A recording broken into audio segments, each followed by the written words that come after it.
This video details the history of Roman Catholicism in Ireland. Ireland is an island to the northwest of continental Europe. Politically, Ireland is divided between the Republic of Ireland, which covers just under 5/6 of the island, and Northern Ireland, a part of the United Kingdom, which covers the remainder, and is located in the northeast of the island. Roman Catholicism is the largest religious denomination, representing over 73% for the island, and about 87% of the Republic of Ireland. The introduction of Christianity to Ireland dates to sometime before the 5th century. Presumably in interactions with Roman Britain, Christian worship had reached pagan Ireland around 400 AD.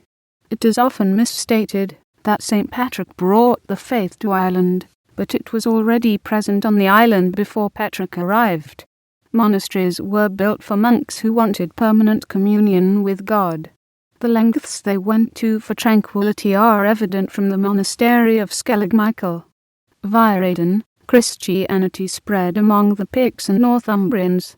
Scholars have long recognized that the term Celtic Church is simply inappropriate to describe Christianity among Celtic-speaking peoples, since this would imply a notion of unity, or a self-identifying entity, that simply did not exist. As Patrick Wormald explained, one of the common misconceptions is that there was a Re Circumflex Roman Church to which the A Circumflex Celtica was nationally opposed. Celtic-speaking areas were part of Latin Christendom as a whole, wherein a significant degree of liturgical and structural variation existed, along with the collective veneration of the Bishop of Rome, that was no less intense in Britain and Ireland areas. Some scholars have chosen to apply the term A Circumflex Insula Christianity to this Christian practice that arose around the Irish Sea. According to Prosper of Aquitaine, Palladius was from a noble family in Gaul. In 429 he was serving as a deacon in Rome.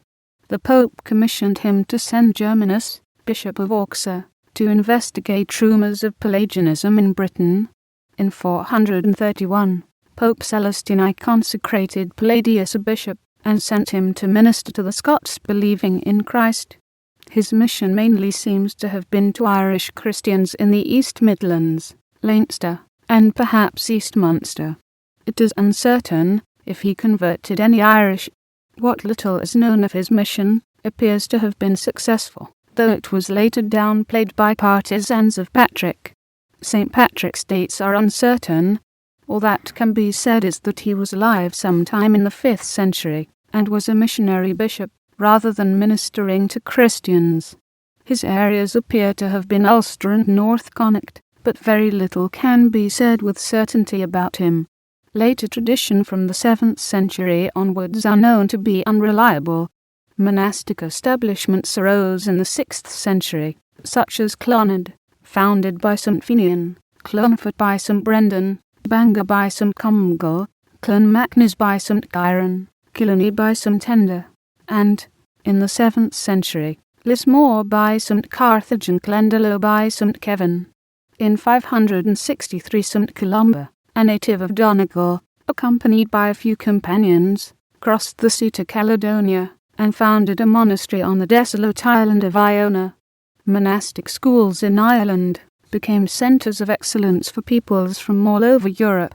The historian Bede and an earlier English contemporary, Oldham, report that sizable contingents of English students trained as missionaries in Ireland, specifically at Rathmulsagee, County Carlow, in Leinster. These English monks trained in Ireland in order to convert their pagan relatives on the continent. Several of them had successful ecclesiastical careers after their Irish training.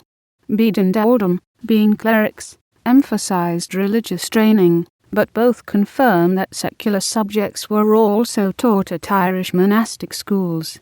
Study of the scriptures was paramount, but they both make it clear that students often travelled from site to site seeking out teachers who had specialized knowledge in secular subjects as well.